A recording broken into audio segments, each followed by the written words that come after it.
Hello. Hello everybody. As of March 1st, 2024, and we just found out today, March 8th, that Akira Toriyama, creator of Dr. Slump, Sandland, the artist behind Chrono Trigger and Dragon Quest, and finally the artist and author behind Dragon Ball, has passed away at the age of 68. And it's not easy to start something like this, but I want to regale you with a small tale.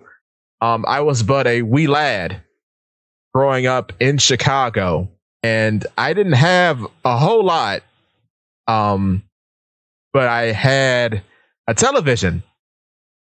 And on that TV at 5 o'clock each day would play Dragon Ball on channel 56 for Cartoon Network. And I was captivated for this show for most of my life. And it's weird that when you experience works, you never really think about the people behind them. Like, they're actual teams of people. In this case, there was a team of people driven by the ambition and ideas of this one singular man. So to now know that this man who has been an influence on your life and so many others is just gone, it's a weird melancholy feeling that I haven't really experienced that much in my life.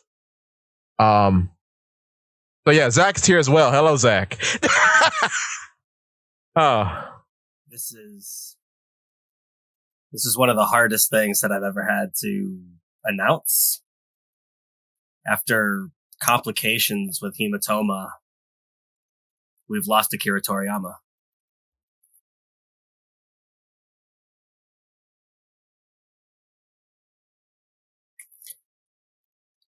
For the eagle-eared members, you probably recognize the quote about Dale Earnhardt.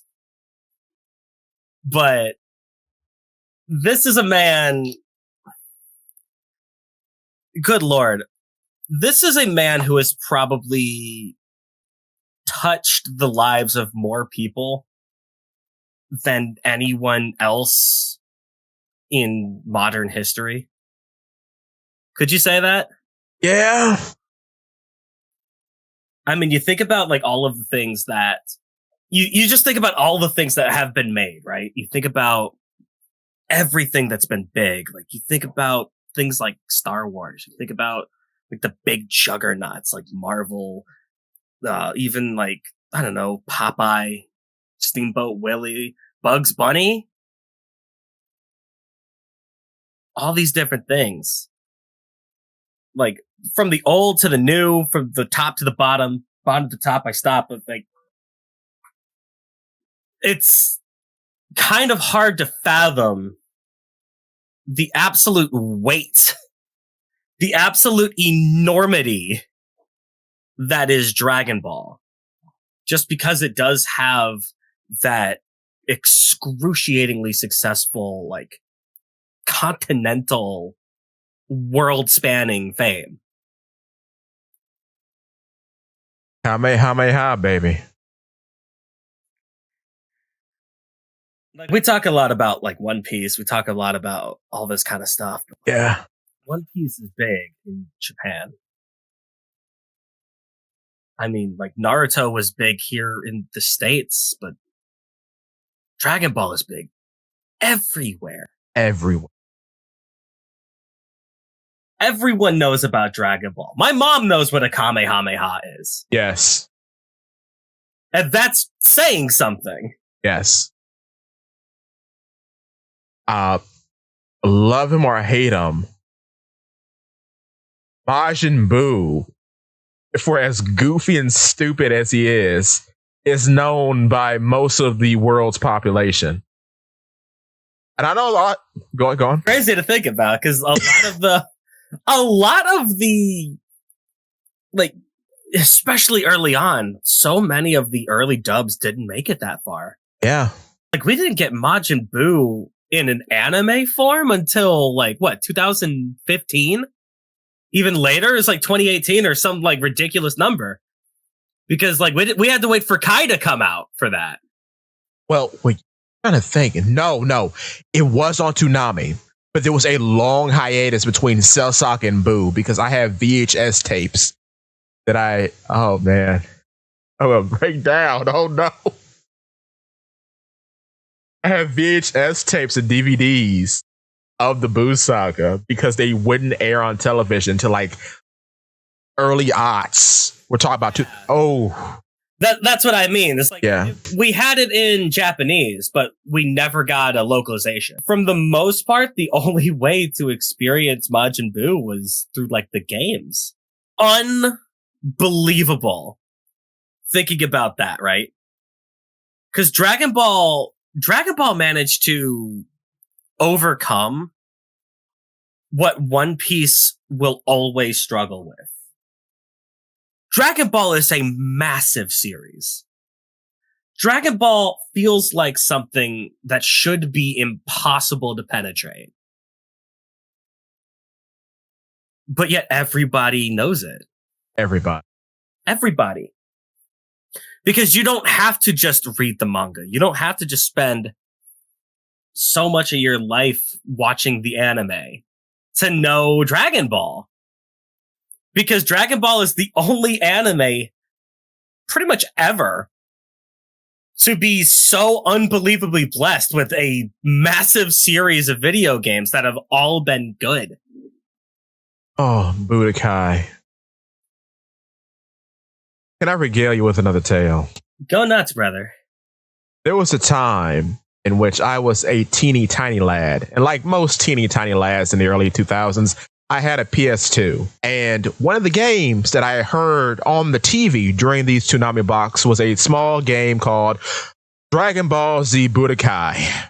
Not Tenkaichi, Budokai, with the red cover and everything. Yeah. I remember my mother and I got to the Target ahead of another young man who was just a second late to getting the last copy. I played that thing until the night. It was amazing to see the Dragon Ball story in 3D for the first time. Because what people don't understand, PS2 was rare to get like these full story things. You didn't get that till like way later. So to have that and to have the Dragon Ball story told in this way was amazing. And then they even had what if stories in the game. Like when Cell absorbs Krillin and he turns to the little orange version. Oh my god. Yo! So I look back on stuff like that. I'm like, this thing has really been. Oh man. Oh, go. You go. I'm done. You go. I can't. It's kind of hilarious because I never grew up with Dragon Ball. Yeah. In the same way that everyone else did, right? Yeah. Everybody usually is like, oh, Dragon Ball's on Toonami. We're going to watch it, right? I remember I didn't watch a whole lot of TV. Right. I wasn't allowed to watch Toonami. That was violent. And my mom didn't want me to mimic all of those big fancy moves on my friendos. So I wasn't really allowed to do that. So I remember me and a bunch of my buddies were like at the public swimming pool, and I remember my friends like we were playing some sort of game. We were like young. Yeah. We were playing some sort of game, and like we had to defeat some guy that we'd never heard of that one of my friends was playing as. And the only way that we could do it was to create a spirit bomb. I was like, oh, so we have to find this bomb that someone's hid in the pool. And I was like swimming around and everyone was yelling at me for doing it wrong. What was going on? I was like, what do you mean a spirit bomb? Like it's a bomb, right? It's like a physical thing. They go, no, just put your hands in the air, dummy. It's like, I don't get it. Why is this? What? That's beautiful. Later down the line, I learned everything that I needed to, not through watching, not through anything like that, but eventually I was over at another friend's house. This is years later. PS2 came out, And my buddy had just gotten like this really cool game. We went over to his house to play it. And it was my real first introduction to Dragon Ball. Was at my buddy's house, and we played this game all day. We played through the story mode, which it was just like this weird little, like, what do you even call it? Like a board game. Like Monopoly? These little pieces were like moving all around it. If the pieces collided together, then the pieces would yell at each other. Then it would go into a cutscene. Then you'd be fighting. It was like, whoa. And the fighting was cool. It was fun. It was frenetic. There's a character, this little kid, and he was just like me. And he had the Buster Cannon, which is like the coolest thing that I'd ever heard in the world. That's awesome. Oh, this game is awesome. I want this game. But it was rated T. Oh. And I knew that my mom wasn't going to let me get it. I was 13 at the time. You were a teen. I know. I knew my mom wasn't going to let me get it, though. So I went and I asked my dad. Yeah, Dad. And Dad was like, you know what? We're going to go get you this game. Yeah. W Dad. It was my very first T-rated game of Budokai 2, baby. Yeah. And you got the Majin Buu game? Yes, sir. Everyone calls it the bad one. No, it isn't. No, it's not. It's the coolest one. It's a game. It's got a game board in it. Oh, bruh. Do you remember how you unlock Videl? I remember like a lot of the characters that you could unlock. You had to do it through like weird special ways. Like you had to like specifically fight. You had to like fight Frieza as Kid Trunks to unlock real Trunks. And he had a sword. Yes. So cool. But how do you get Videl? You had to last 1 minute as Hercule against Super Buu Gohan. Oh my god. And that is sick and twisted, bruh. Oh. Luckily back then I did have a computer, which I mean 2000 internet. Oh boy, howdy. But it was Gohan's gonna have a real tough time lasting a minute in the ring with me and my dynamite kick. Yeah, baby. Dynamite kick was the coolest thing, dude. It was. I love Hercule. And this is why fighters will always pale in comparison. No Hercule. How on earth did fighters mess up so bad not to put Hercule in the game? That's crazy. That is actually crazy, dog. But it is what it is. Yeah, but continue. I interrupted. But yeah, we played a whole lot of Dragon Ball Budokai 2. And we didn't really have the money to get Budokai 3. So just played Budokai. Me and my brother, we just played Budokai 2 a lot. But eventually, a new kind of Budokai came out.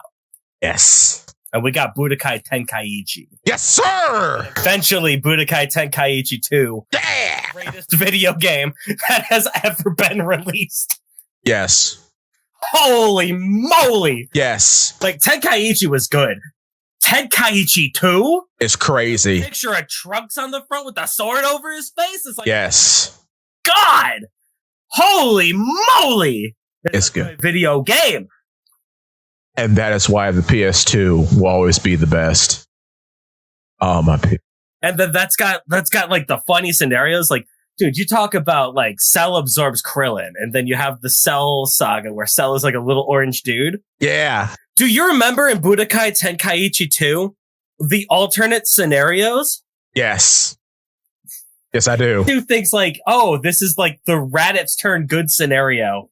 There's a scenario where Frieza comes down, Goku is dead. Nobody is here to save the world. Trunks doesn't come down to save everyone. There's only one man who is capable of defeating Frieza, and it's Devil Man. Yes, sir! I remember that so specifically. Oh my god, and you have to use the Devil Beam on Frieza, and it does all of his health in one hit? Yes. Oh, man. Oh, it's so good. Oh, it's so good. It was so good. Early Dragon Ball pawns, bro. Oh, General Blue's in that game. Raleig's in that game. Oh, Dr. Slump, bruh. Oh, I forgot about Dr. Slump. I love so much that Broly in that game, he has super armor. He doesn't flinch to anyone. That's so good. Except Raleigh. Yes, sir. I didn't know that. Oh, wow. It's amazing. What a beautiful... That's art. That's art. That's high art. Also, hello, Lonely Lucas. I'm shouting you out. First time chatter, I think. But, let's see.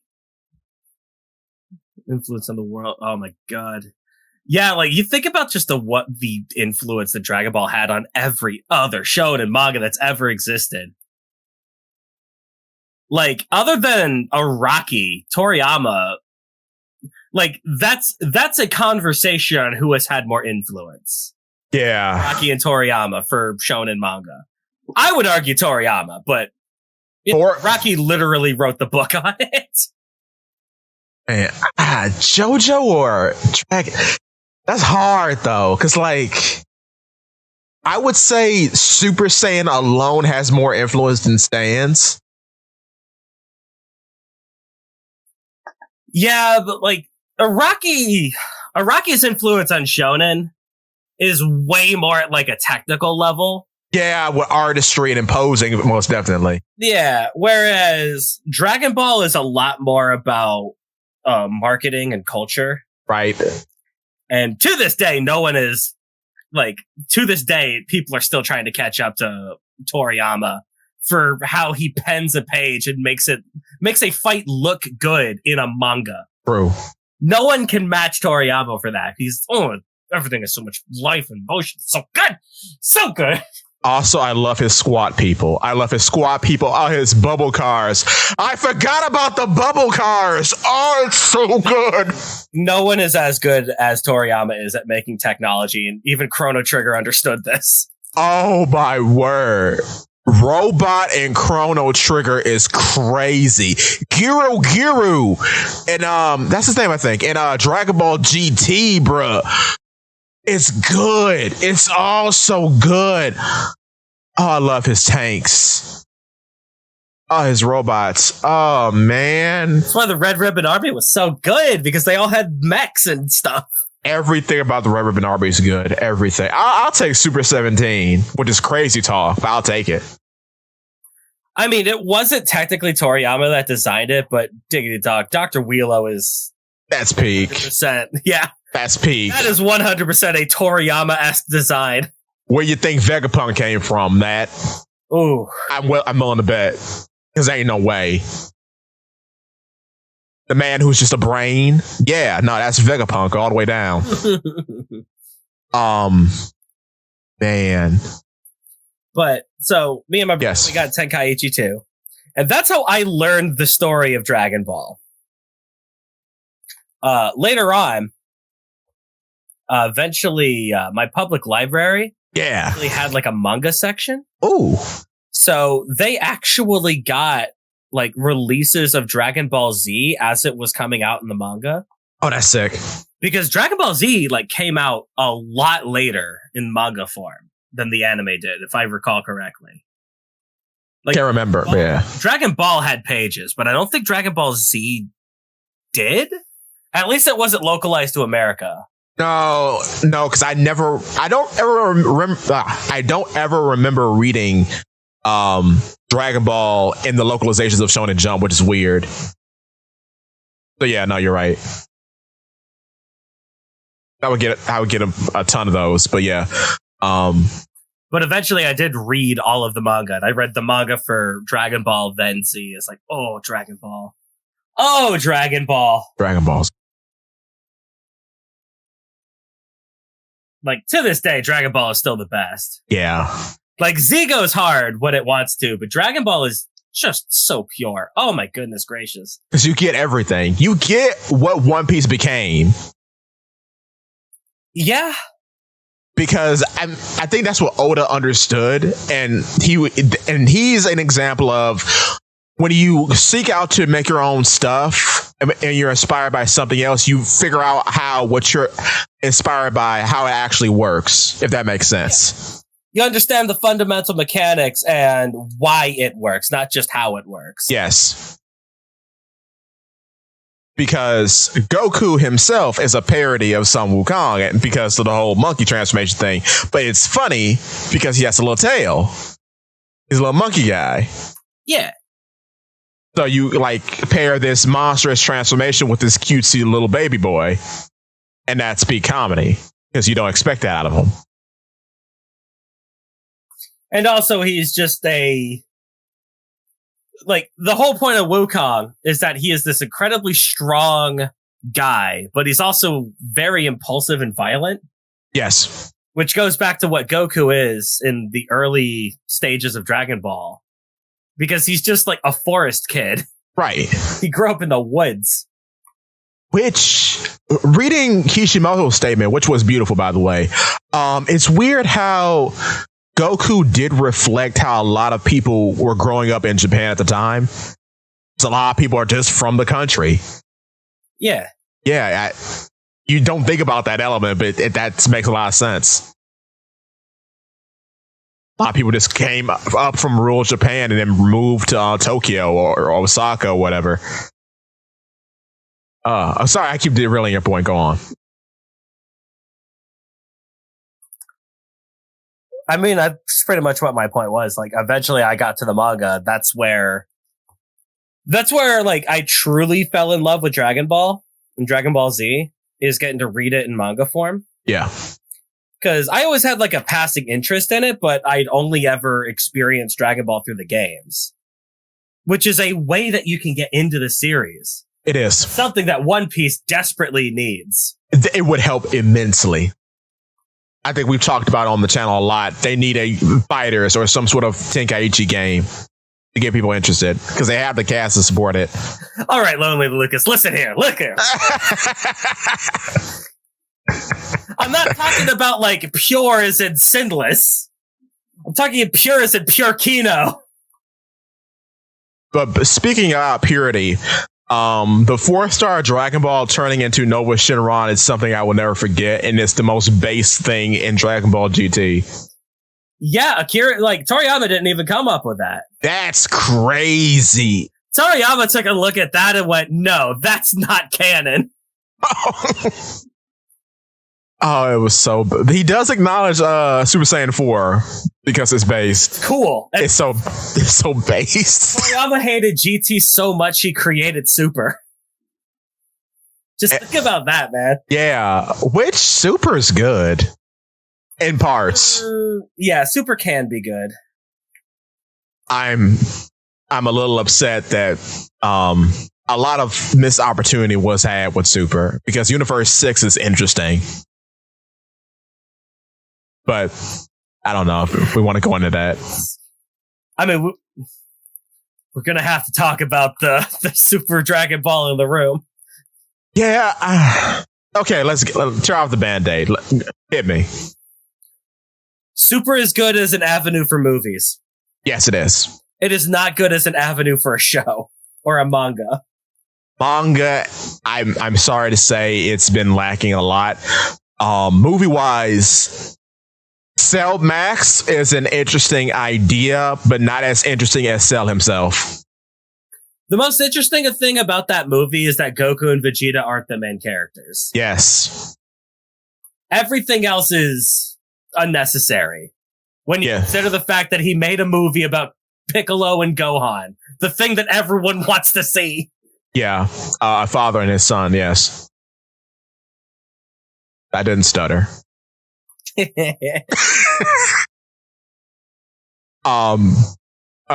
Saiyan Beast is a little okay.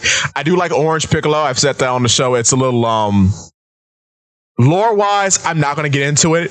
Hate it. I know. I know. It's a nice gesture. But how dare they do this to my boy?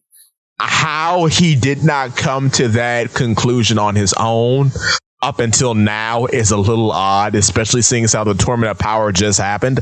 But okay, I'm gonna let it slide. Are we allowed to just wish to be as strong as Goku? This is nonsense. This does go against a lot of what Dragon Ball has been telling us for a hot minute. goes against Piccolo's entire character. Because all he does is train like Tien, but we don't care about Tien. All he does is meditate, and he has God inside of him. Why doesn't he have God Key? Come on! Well, I mean, in the way Kami is portrayed, you could make the argument to say that that's kind of treated like it is in One Piece, where that's just a station of office. Dende has God Key. Wait, is that like a thing? He has it?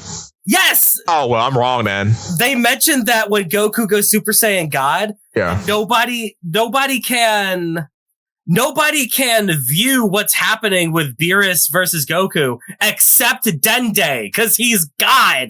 Oh, well, my mistake. Oh, a bone! Piccolo does desire a bone. That's crazy. Sweet, beautiful Namekian lore. Why isn't Lord Slug canon? Why is he still the best movie villain? He's still the best. Yeah, he is. I ain't gonna lie. Well, is he better than Broly? Yeah. Okay. Is he better than Cooler is the question. No, Cooler is straight Kino. I'm sorry. I don't know. Cooler gas, bruh. Cooler is crazy. Cooler is that guy. And Cooler is just straight gas. Like, how? How did he comes back as like the Terminator? And that movie's dumb. I love it.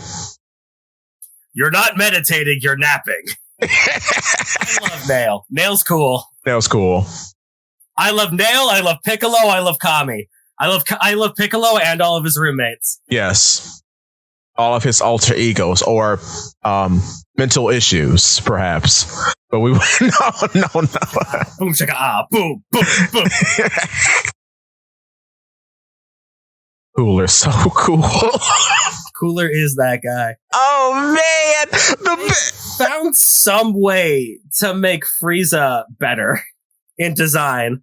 Because he's the older brother and he looks at Frieza like a dumb child. It's so funny.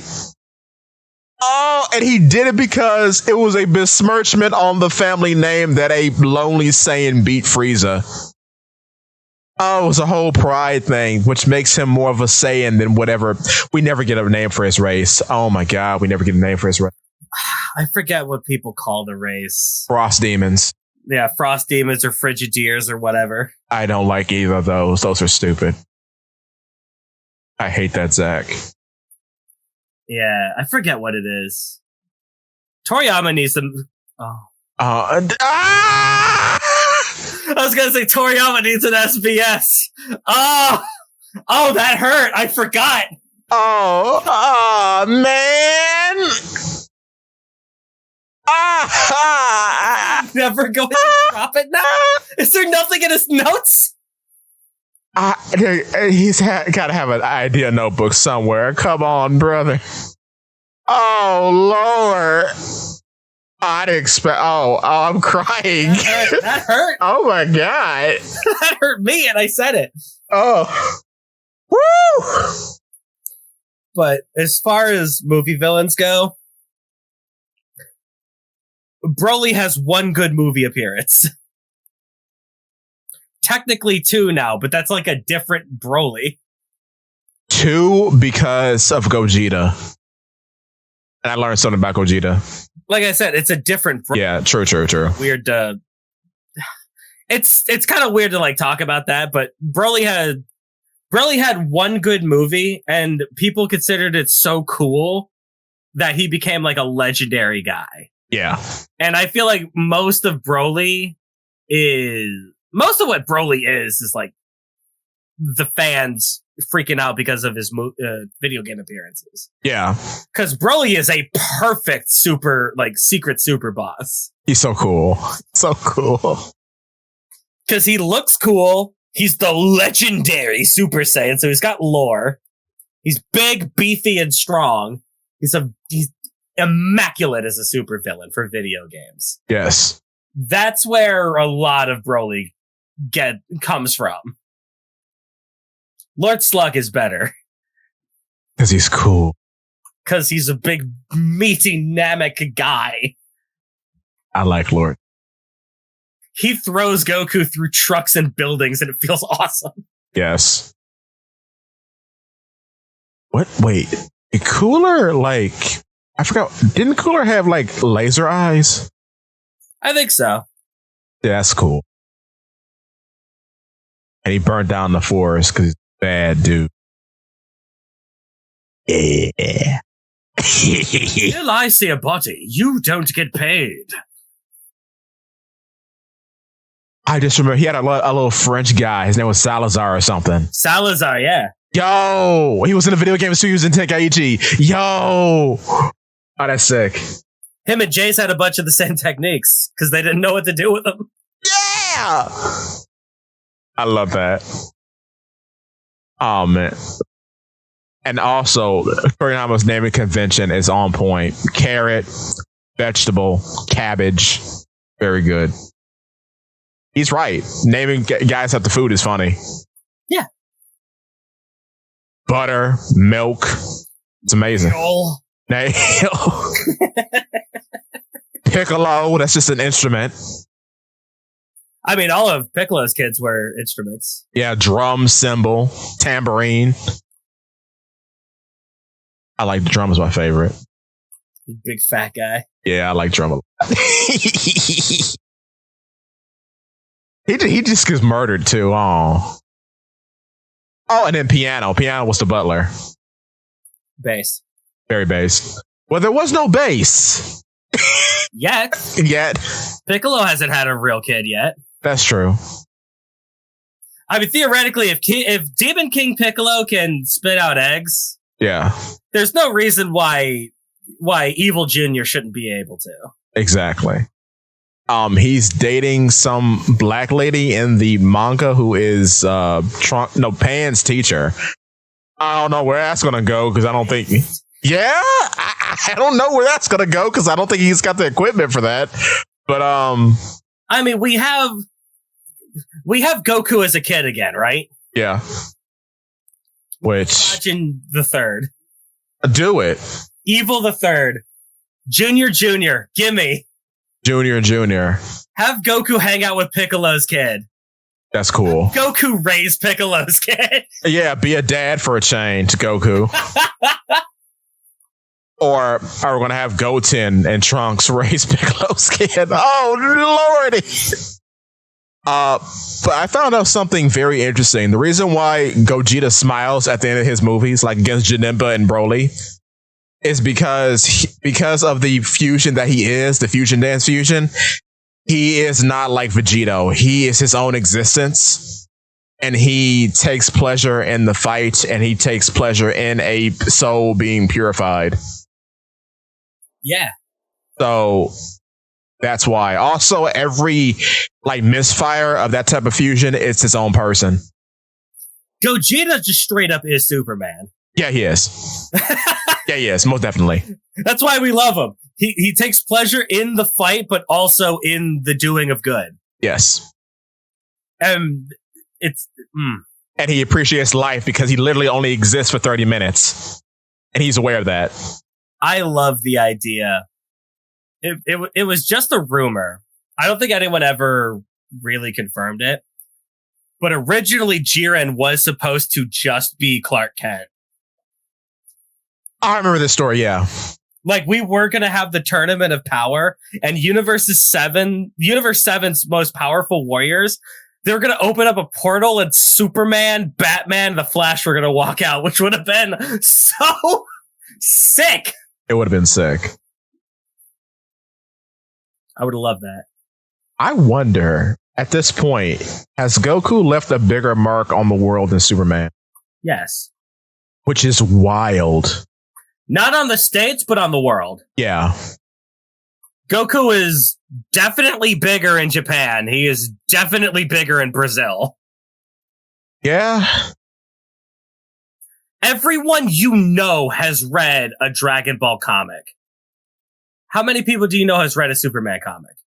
A very small amount. They may have watched Superman on TV, but then too, that's also a small sample size in comparison to the world. Like, Superman is big. Yeah. But Superman doesn't have a constant, continuous stream of quality content. He does not. Like Goku does. Also, his sales are now being challenged by a silly rubber pirate. Oh yeah, we haven't beat Superman yet. We beat Batman. Yeah, which is hilarious. That's the funniest thing in the world. But yes, he is being beaten by Goku's student essentially. So whatever. Yeah, man. I just wish that One Piece could find a way to break out of the comic niche. Yeah, well, I mean, Goku, but One Piece. Yeah, One Piece. Yeah, it's gonna happen eventually. I hope. Every time they try, they can't do it. Because Naruto has Naruto's a weird case though, and I'm only bringing it up because Kishimoto was also inspired by Dragon Ball. It's just it's weird with Naruto because Naruto got a video game following, especially in the States. But that's where it begins, man. Yeah, it is. Like Naruto had a quality anime adaptation in a video game, and a few really good video games. Which, not to talk crap, but the anime carried Naruto. Absolutely. Heavily. I was like, go on. Like, that ain't even talking trash, dude. The anime was way better for Naruto than anyone could have ever believed it. Because shout out to Straw Hat Lucas. He's watching Naruto on TikTok. And I listened to the OST for the first time in years. Good. And I'm like, oh my God, that's how. Reason going as hard as it does. All the chanting. Oh man. Oh, that's powerful. Track in Naruto is iconic. It is. That's one thing about One Piece.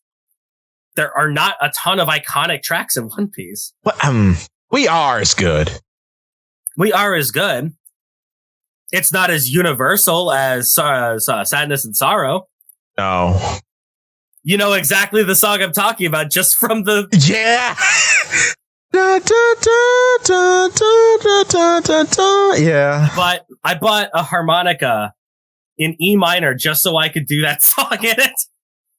Because it's like a universal, like, example of an emotion. Yeah. Oh man, that's true. It's just the same with Demon Slayer. The Demon Slayer is scared by its anime heavily. Like Demon Slayer is nothing without that anime. Because I've seen some bits of the manga. Oh well. Oh. It's not as bad as one. Because the guy's a mangaka. I'm not going to say that, but like, I would say that it's worse than one. Maybe not exclusively from a visuals aspect of it. One does not do good visuals, but he knows that, and he knows that he can make up with the good visuals from immaculate character work, storylines, theming. His themes are tight. Yes. One's writing is the best. It's great. I love Saitama. I love the whole the condition of man being the reason for monsters, and then it also being the reason for heroes, and these things just develop. It's so good. Do you think that you could take the lovable nature of every single character in Demon Slayer, mash it all together as one big number? Do you think that number touches the least memorable character from One Punch Man? No, because I love Pig God. I love that character. I love him. He doesn't do a lot. I love that he's just this big dude and he just eats this Medusa creature. I saw one panel. I'm like, look at that. There it is. He's great. Like Demon Slayer, like every time you talk about Demon Slayer, everybody says the same thing. Oh, the animation is so good. I don't care about the animation. The characters aren't fun to watch. I like exactly one, and I know there are waifus in there, and I have a waifu reputation. I like one character in that show, and I bet you can guess what it is. Who it is, rather. I don't know. Go on, guess. I'm gonna guess that adult vampire demon girl? No, it's the dude in the pig mask. The stupid one. I like that one because he's dumb. I want to like him, but I don't know. Everything, all the characterization in that show just feels kind of derivative. Oh, it is. It feels like it has no. It feels like it has no unique characterization, like characteristics to itself. No, there aren't any. Like, I want to like the pig guy, but I can't. I am. My experience with Demon Slayer is that my brother, we were having a like an anime night, I guess. Yeah. We convinced my buddy to watch all of JoJo's, and it was awesome. Oh, that's sick. But in between, we decided to take a break, and we watched like the Demon Train movie, whatever that was called. Right? I saw that recently. It was like a season of Demon Slayer, and it sucked, and I hated it. Oh, I hated it. The owl guy is funny. I don't actually understand the world based on that movie. I found nothing of merit to take away from that movie. That is fair. Like, it felt like Lay's potato chips. Yeah. Where it could be there, it could be satisfying enough, but there is nothing there. I would like Demon Slayer, but I do like Dragon Ball. I like Dragon Ball because unlike the weird tattoo guy in Demon Slayer, Frieza makes you feel something. Frieza is unironically likable. Yes. And that's great. It's amazing. Because he's a monster. And it's funny that no matter what happens, they cannot mess him up. It's great. Everything, even in Super, everything that happens makes sense, and it's almost disgusting. Like, it makes sense that he's a better tag team partner with Goku than Goku is with Vegeta, because they fought each other so many times at this point. The fact that Frieza sat in hell thinking about all of Goku's moves, he studied this man more immaculately than Vegeta. That's so good that they beat Jiren at the end. Because he's sat there. That's unintentionally brilliant. It makes so much sense. Oh my god! And I just love that he's so full of himself. Like, he's got so much character. And then he has to be humbled. Oh, go on. Yeah, I'm sorry. Go on. It's just like when you create a monster like that, and then you give them an air of charisma. Yeah. Oh my god! It's great. That's all you need. Yeah. All you need is for them to be strong, imposing, and charismatic. And he even the retcon of him being like, well, there is Boo and there is Beerus. That's it's a bad retcon, but it's also interesting that he knows his limits at the time. Even though he absolutely lays hands on Boo nowadays. So, dude! Unbelievable. And he would just fry Boo to a crisp. Crazy. It's a weird thought, but like, if Universe 7 were to have a new destruction guy, it would be Vegeta or him. He makes the most sense to me. But I don't know. It seems like it's Vegeta. I mean, he's like, if we're talking about how Toriyama would want to write the story, oh yeah, then it would be Vegeta. That's lame. I get it. Then we would have Goku as his Whis. Or whatever. Why did you say that? Oh. Or like, or something along those lines, right? Like, Goku and Vegeta would become like gods of the world in some way or another. Yeah. Just from the writing of how Super is. Where Frieza would make a much better candidate. Yeah. Because we've literally seen him destroy multiple planets. And then it would... for fun back in the Frieza saga. And then him exercising restraint throughout Super would then round out his character now. Because he knows he can't just go around destroying everything, making him weirdly more responsible than Beerus. Which is, Wait, is that true? Wait. I don't know. Beerus was more or less like a petulant kid. Yeah. Kind of like a proto what Zeno was eventually going to be, right? True, yeah. Because Beerus is like, I'm coming to your planet. Give me your most delicious food or I'll destroy it. And everyone's like, oh yes, Lord Beerus, by all means. And he's like, oh, this is gross. Boom. Right. Because he doesn't find, he comes to your planet first. And then if he doesn't find value in your planet, he will destroy it.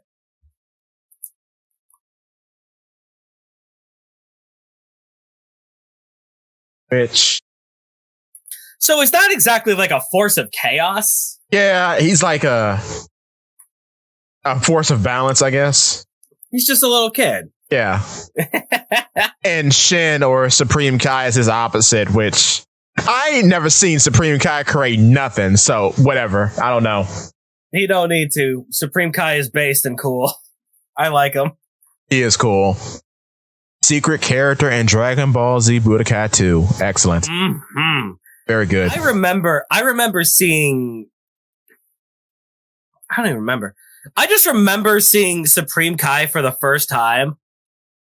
And he made Piccolo just absolutely lose himself. Mm-hmm. Piccolo took one look at this guy and went, oh my god. Oh no. I was like, who is this guy? And from that moment on, seeing him give the bricks to Piccolo from a glance. It's good. I like Supreme Kai from then on. Even if he's not that crucial of a character.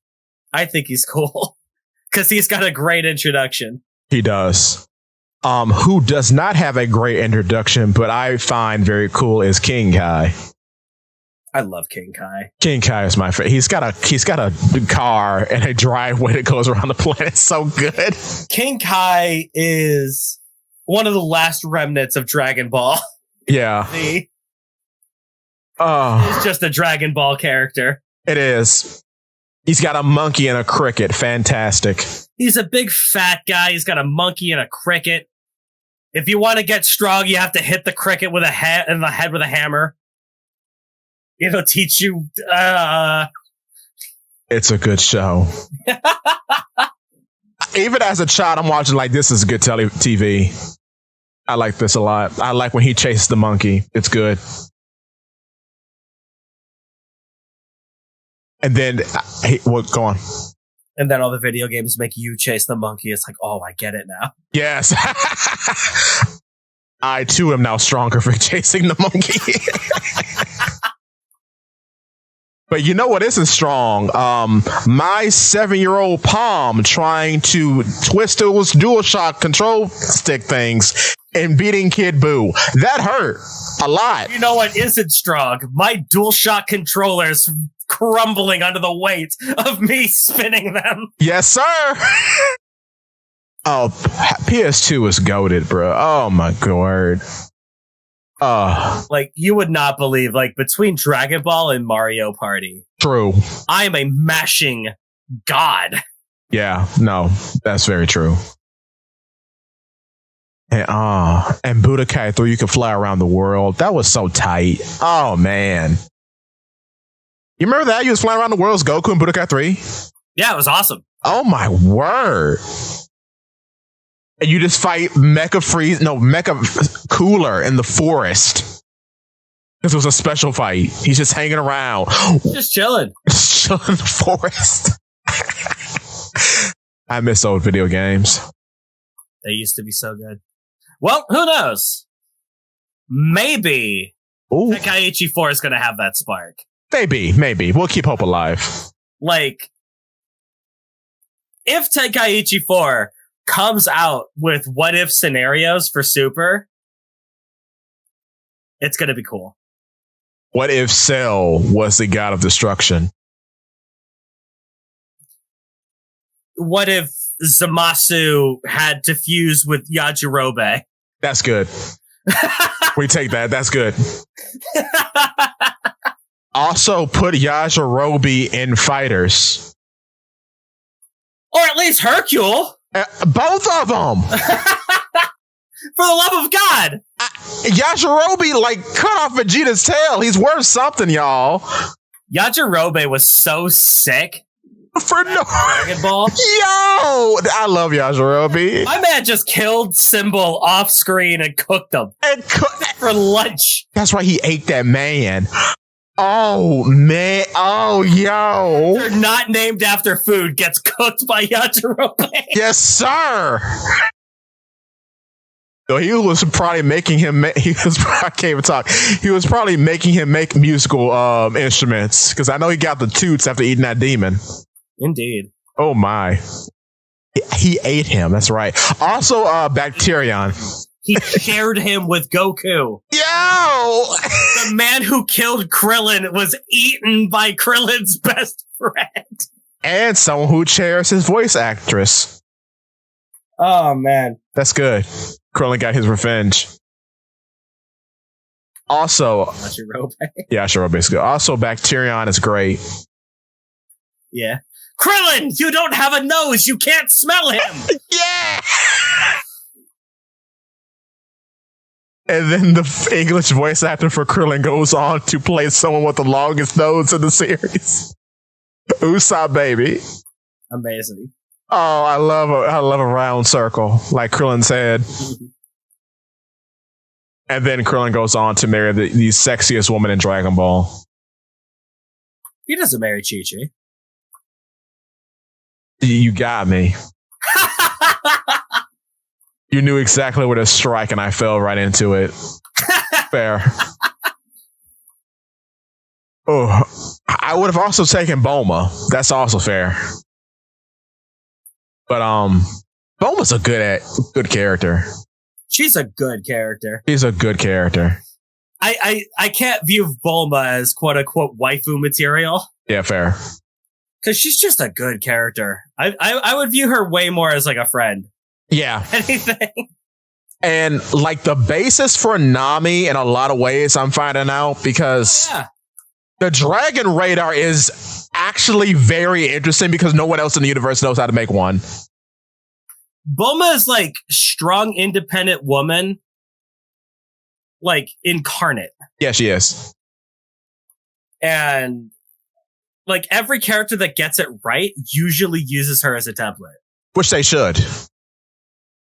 Because I mean, the amount of she builds her husband a gravity chamber to keep him busy so he doesn't blow up the neighborhood. Yeah. Fantastic. W wife. Because you can't convince Vegeta to get into baking. But she can get him into that pink shirt. It's the only thing we have. Pink shirt, Vegeta go. You know for a fact that's not the only thing you have.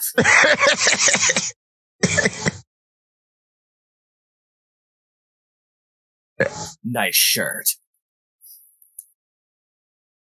Why does that Mog though? Pink shirt Vegeta owns. That's a whole look. Because it's good. So good. I love the fact every single arc, Bulma has to change her look entirely. Yes. And so by extension, Vegeta also does a little bit. Power couple.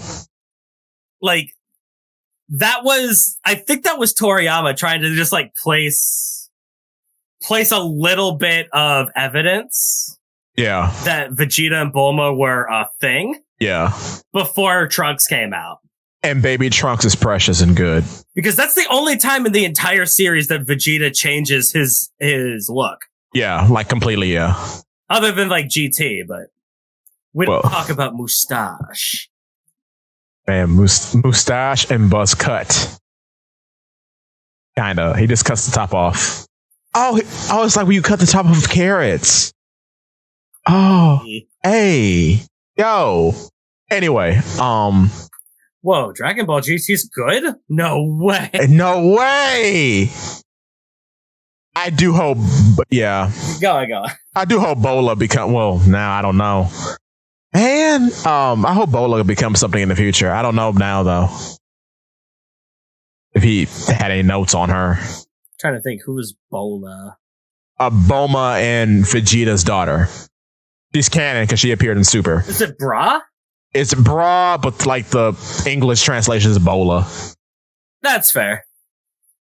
Because it goes with the whole underwear theme. Because but yeah, all of the Briefs family. Briefs, and then Bulma is just Blooma, like bloomers. Yeah. Yeah. And Trunks. Blooma. Yeah. Because Dragon Ball naming schemes is amazing. It's peak. It's actually peak. Underwear, milk, food, vegetables. It's all good. That's where Oda learned. He learned from the best.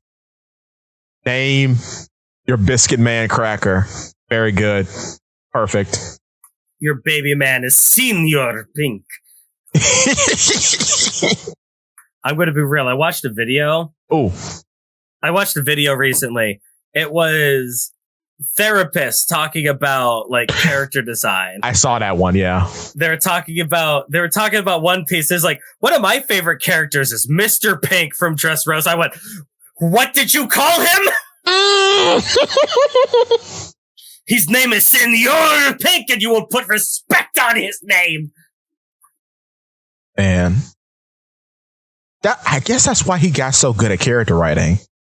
Because he really did pay attention to Toriyama. Yeah. Well, he just paid attention to everything. Yeah. Like, Diggy Dog, like, character writing is it's not that difficult. No, you just have to pay attention to people. Like, I guess I'll bring it around and make my Demon Slayer thing have a point. All right. There's two different types of derivative material. You have the material that just takes what other people do, do it. That's what Demon Slayer does. Yeah. I'm going to take all these tropes, I'm going to put them in my characters, and that's what it'll be. Then you have the people that can actually study why the things that are done and how it functions and how it works. Learn from that and do it in that way. Yes. Which is why you have something like Usopp, where it's like, oh, this character's a terrible liar. But all of his lies have a little bit of truth to them. Even if he doesn't want them to. And some that he think are complete fabrications actually exist in the world. Yeah. Wholesale. Liars hockey, baby. I hope so. Like, stuff like that, like, or Senior Pink is a character that has a tragic backstory and a very simple gimmick. Yeah. Right? Yes. He's a big fat baby man. Yes. Funny inherently.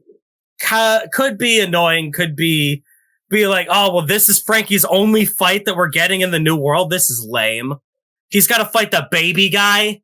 Boo.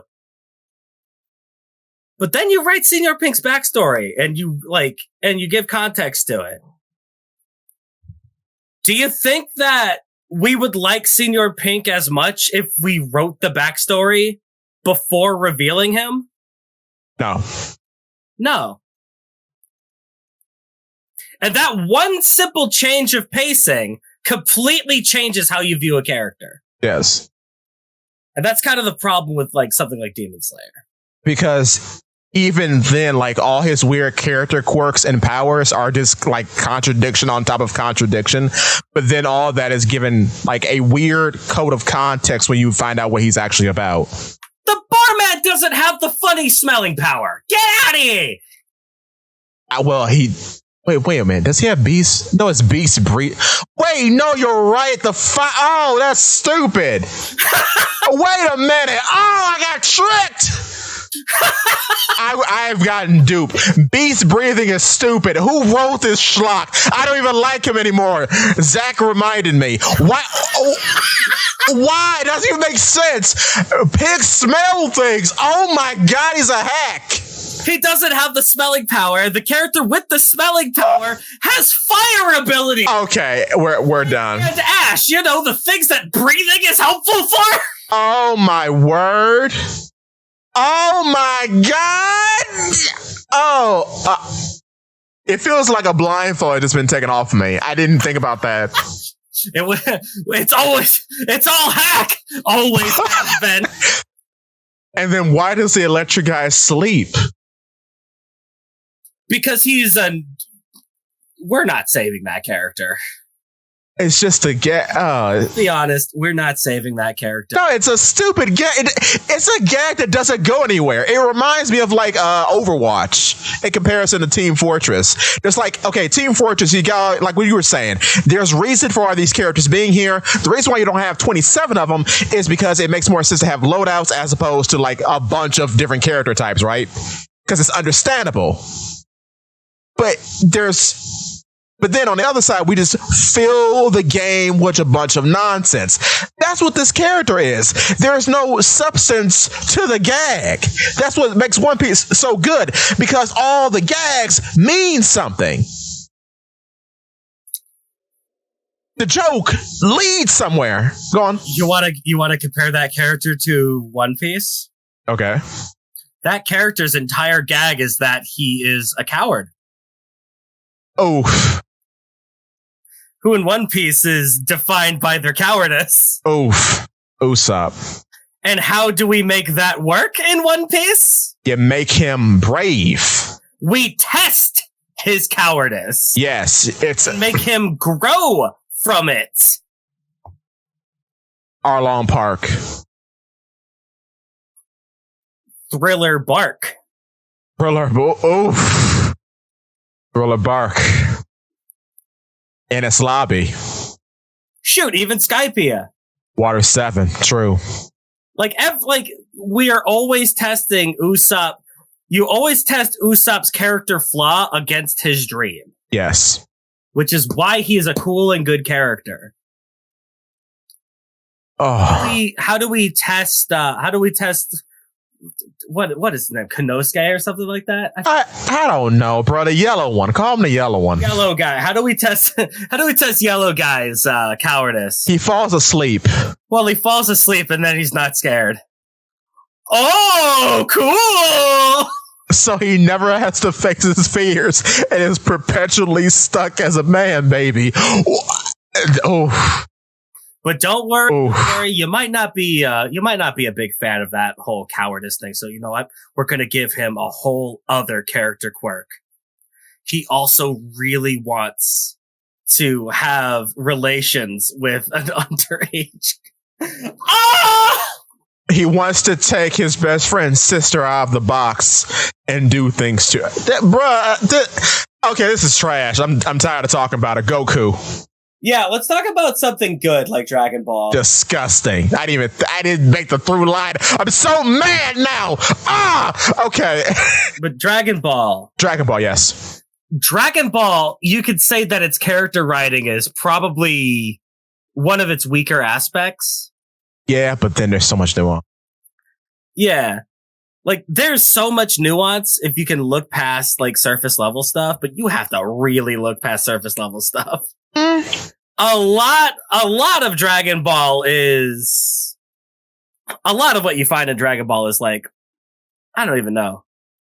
Like, I don't even know where I'm going with this. A lot of it seems surface level. I will say the one who got the most is probably Vegeta and Piccolo, which is weird. Yeah. Because both of them kind of have the same story. They were enemies for real, like planetary threats. And then they soften, they become friends, then they become family members, then they become fathers. Yeah.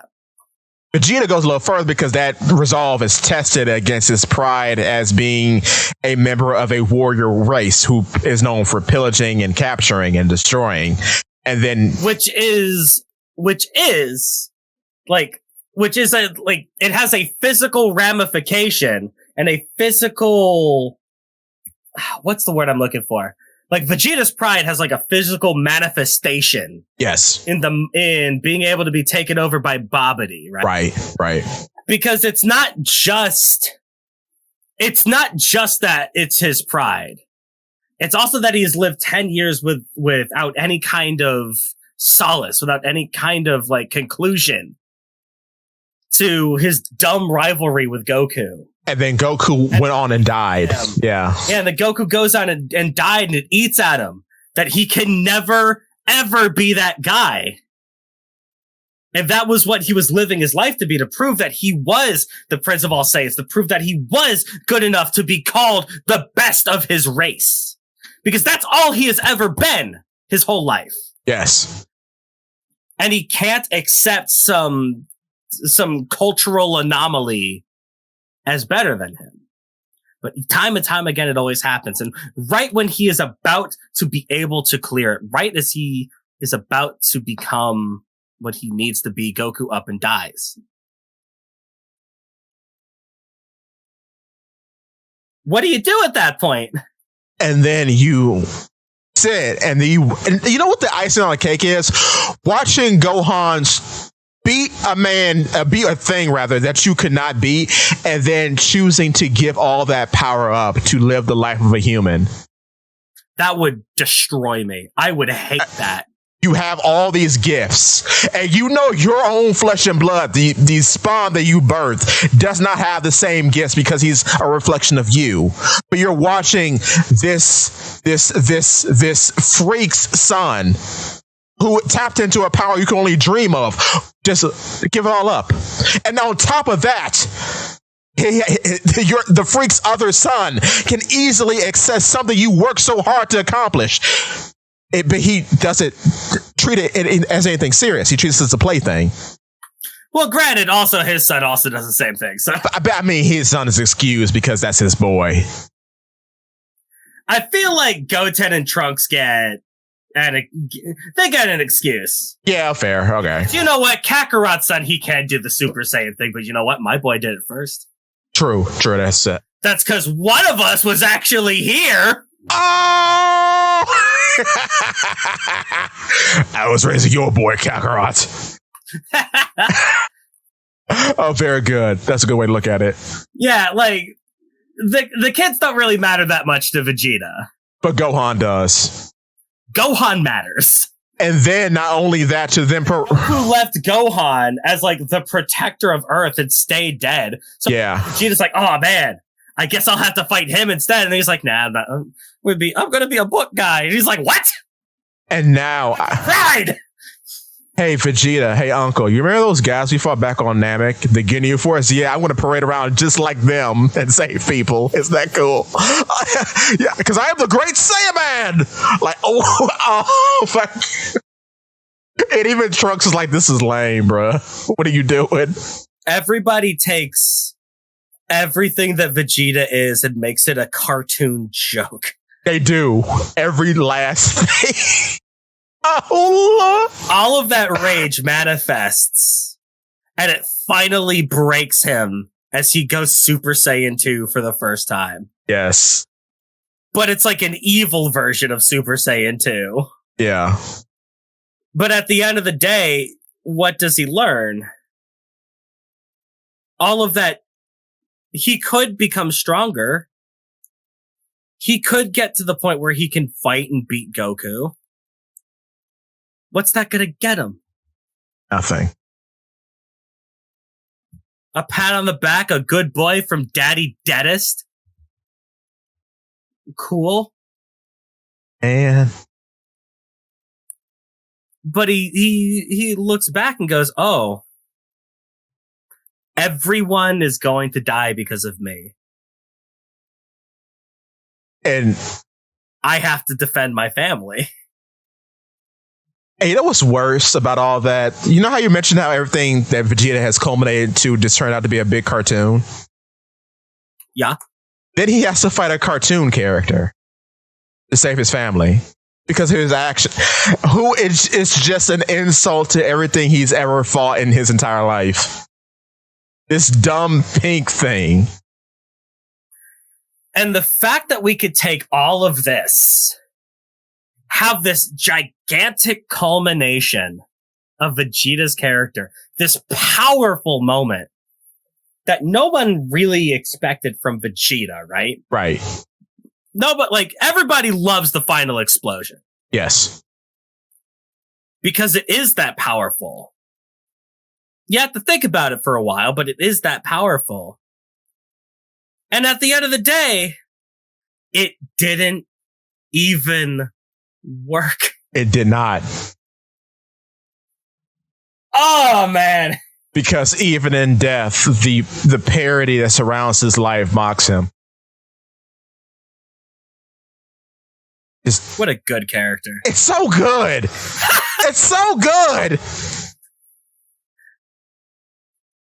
And that's why I love Boo. That's why the Boo Saga has some good things going for it. It's so good. So it drags its feet a lot. Yeah, dude. Like the Go Tank stuff it's spotty. It's fun, but it's spotty. Because it doesn't get going until Boo himself has developed as a character, which is something you don't expect. I will say that. Yeah. I like that a lot. But Go Tanks versus Super Boo is way more entertaining. And the moment Gohan awakens his potential, they assassinate his character. Oh, on the spot. Unbelievably. On the spot. So much so that his little brother and his little brother's friend's fusion is league stronger than he could ever hope to be, apparently. Because when Boo absorbs them, he just gets slapped all across the world. It's crazy. Oh, and Piccolo, too. So he just... Oh, wow. Right.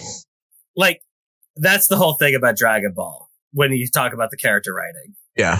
You have characters like Goku and Vegeta, who are very good characters.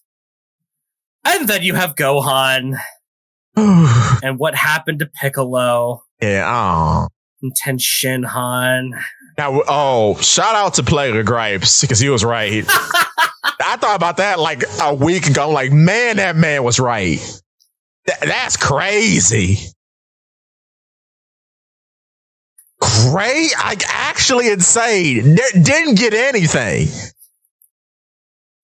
I just need you to ruminate and think about how unbelievably cool Tien was. He was. Back in Dragon Ball. Because Dodon Ray was better than Kamehameha. Because you just... About that while I use the restroom. I'll be right back. All right. Because with Dodon Ray, you could just point your fingers and just murk somebody. Dodon Ray! Boom! And they're just gone. Bruh, Crane School was crazy, bruh. Oh, and I say that thinking just about Toriyama's work. Because even though this was a parody of Kung Fu movies, not unlike Mortal Kombat, it's just so impactful how all these dumb little funny things just come together to make absolute unequivocal art. It's great. I don't even know if that's a real word or not. Unequivocal. Anyway, I love it. I love everything about Dragon Ball as a franchise. Even GT, I love it. Man, I keep thinking about the Crane School now. The Crane School was actually insane because I think Tao Pai Pai, which we talked about on the channel before, Tao Pai Pai is great. I love the filler too when Super Saiyan Goku meets him again. That's incredible. But man, also, can we just talk about how sick Goku's coat was in that arc? I forget what type of Japanese style jacket that is. It's like a baseball jacket. That Moggs, bruh, that was sick. Man, Toriyama could design some clothes. He was a good clothes designer. Maybe not at the caliber of Araki, but still, wow, good. But yeah, Dodon Ray is sick. It was crazy. Like Death Beam is just Dodon Ray. It's very funny how Frieza, which I guess makes a lot of sense in a weird narrative fashion, how Frieza just had a bunch of techniques that were possessed by Goku's rivals. I don't know if he had like a Galagun equivalent. Because Death Beam was Dodon Ray, and then he had Destructo Disc. I don't know if it was ever said where Destructo Disc comes from, though. Or is it just something that Krillin thought up? I don't know. It's also crazy how many people learn the Kamehameha over the years. Like Boo learns it too. I love when Boo does it because it's so weirdly unexpected, and it's not shown a lot. It's shown a lot in video games, but yeah, he doesn't do it a lot in the series. I know he does it in Super, which was sick when he did it in Super against the weird Fox guys. Did not care for them though. I have to say they're probably like my least favorite. Because they mock Gohan again, which is like, oh, Gohan. Woo! Gohan is dragged through the mud all the time, I tell you. I'm probably going to leave all this in. We're going to leave all this in. It's good. It's good. It's raw. It's raw. We're leaving it raw. Like WWE. I don't know a lot about wrestling. Anyway. Yeah. So I like Frieza a lot. I like Cell a lot. I wish they would do something more with Cell. Cell is such a fascinating character. But I don't know. I mean, I'm a little concerned now since Toriyama's not behind the wheel. No, I mean, I don't think he's been behind the wheel for a minute because there's that other guy, I think Torotaro. He was the guy, which I have not seen a statement from him, so that'd be interesting to see.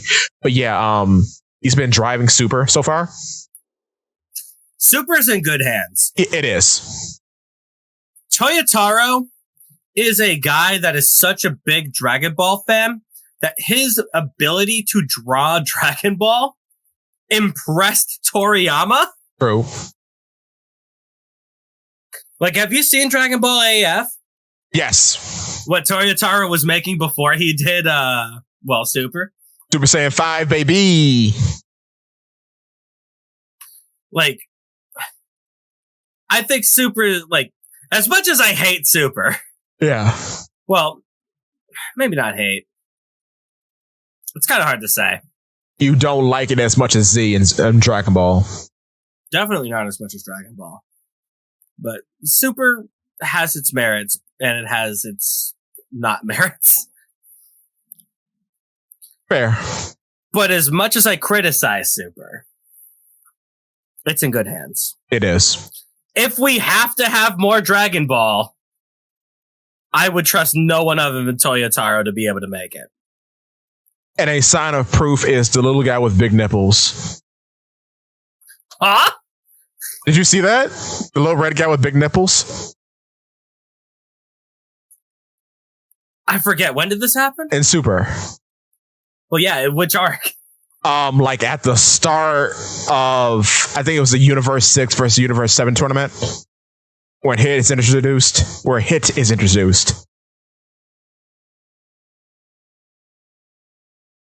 Let me Google Universe 6. And he's in. That's around the time that I dropped the series. Because he's from Universe 7, I think. But he's a little red guy. He wears a green jumpsuit, and he's got big nipples sticking out the jumpsuit. I forgot that they made Winnie the Pooh a character. Yes, they did. I forgot that they had Gishi. Anyway. No, you can't say that. How big is our following in China? Oh Lord. Okay, well, gotta go through. We were doing so well. I didn't finish. That's true. This was all a joke. Haha. You might have said that. I can't believe that Vegeta is in the. Yeah, Vegeta. Vegeta's brother. I'm looking for funny nipple guy. I can't find him. He's in Universe 7. I'm sorry. Universe 7. Because Beerus uses him as a pawn to convince Goku that he's not the strongest in Universe 7, but he is.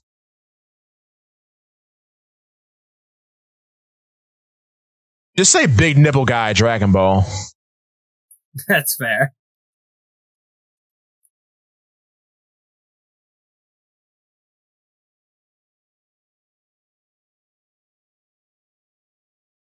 What on earth? Damn. No, I'm just looking at all the. I just saw West Kai. I was like, ah. Wait, King-Kai is Isekai, right? What? They had a Weirus fusion? Oh yeah, for the video game. That's right. That's sick. There are a whole bunch of them. There's a 17-18 fusion. How was that allowed? It was a whole video game about it. Or the DS, I think, or the 3DS. I feel like a fusion between Whis and Beerus, their very presence would annihilate the universe. I mean, possibly, yeah. And then there's a Cell and Frieza fusion.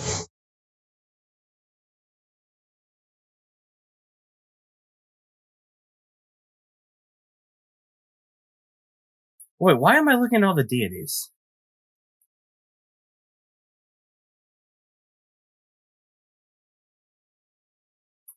Good lord, there's so many.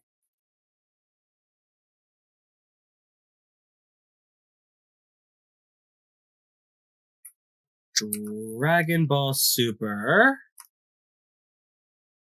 I'll send.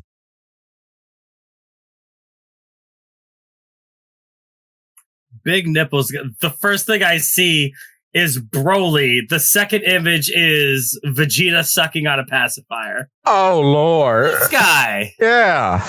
Monaka.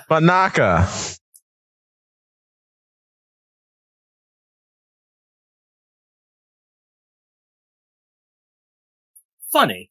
Dragon Ball's in good hands.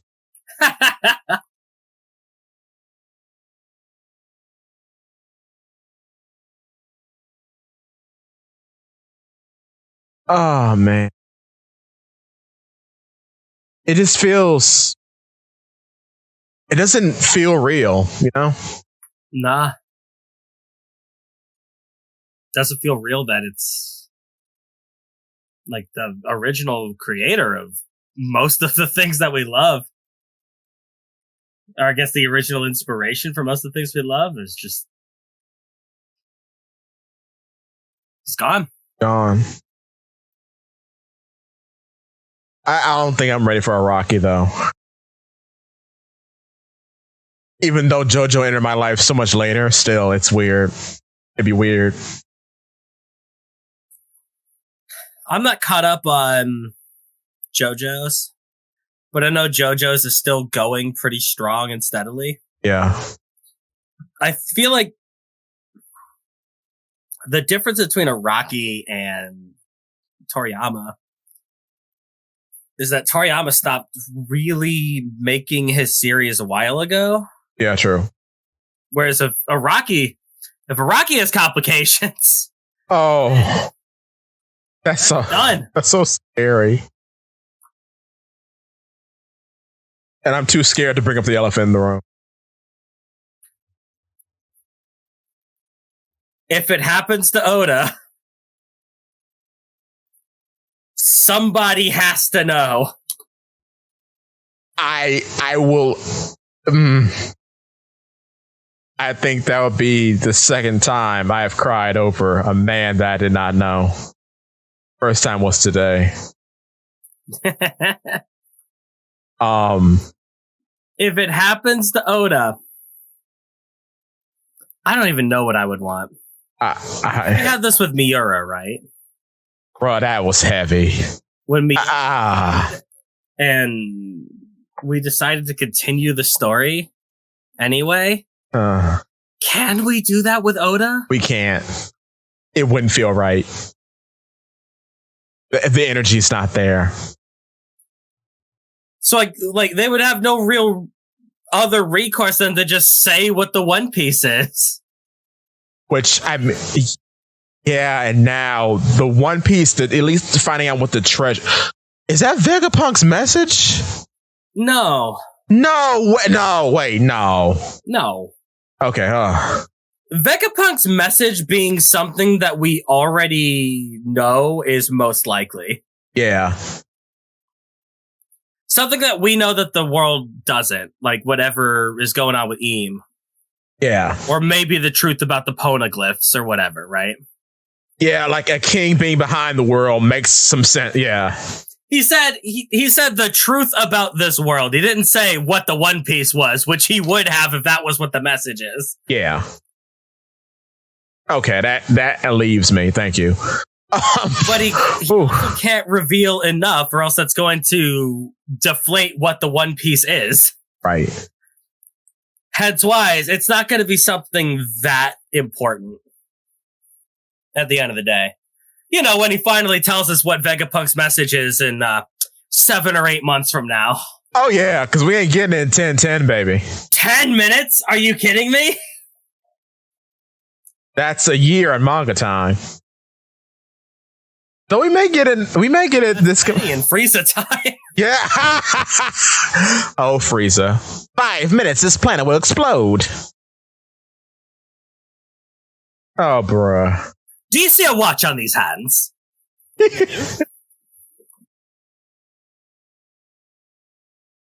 And to think how many careers gone. It's not like I could just judge the nature of the sun in the sky. It's all blackened now. It's so true, though. That's so true. And think about how many careers Dragon Ball has started. It's crazy. Yeah, bro, man. Wow.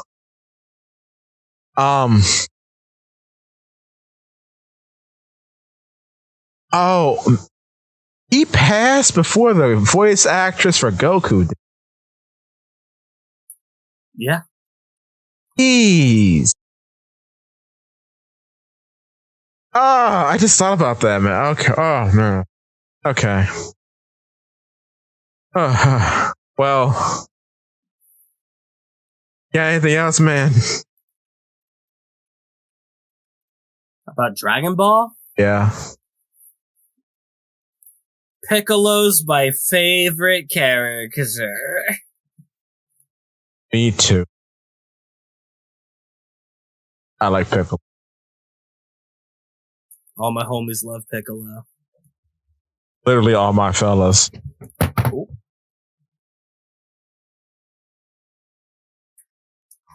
And while I do have some problems with where the series has gone,